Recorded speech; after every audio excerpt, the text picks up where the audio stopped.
Hello mga kawaw, kumusta kayong lahat? Ito, may ipapakita lang ako sa inyo saglit kasi may nag-request na naman sa atin. Pero hindi pa tayo mag-umpisa mag-shoutout muna tayo sa may nagpa-shoutout sa atin Yun sila si Jomar Hongria ng Bicol Albay. Kumusta kayo dyan, sir? Kay Tony Puhida, Batong Buhay Mutya Hunter Vlog, at saka kay Gio Custodio.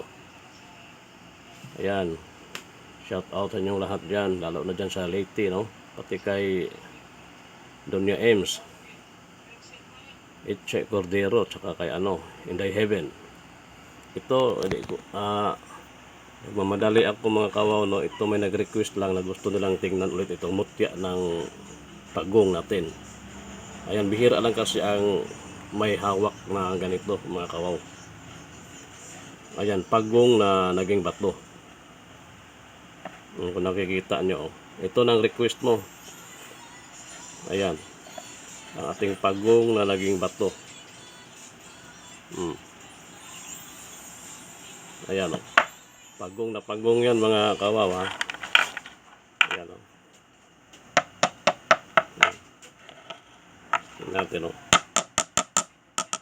Ayan, sobrang tigas niyan, hindi kayang basagin kahit imaso. Yan, kakaiba talaga ito. Saka itong bato daw na buto na naging bato. May nag-request din na tingnan na ulit kaya ito. Ayan. Buto na naging bato at saka ang ating pagong. Mutya ng pagong. Pagong na naging bato. Okay mga kawaw. Hanggang dito na lang muna. Babu.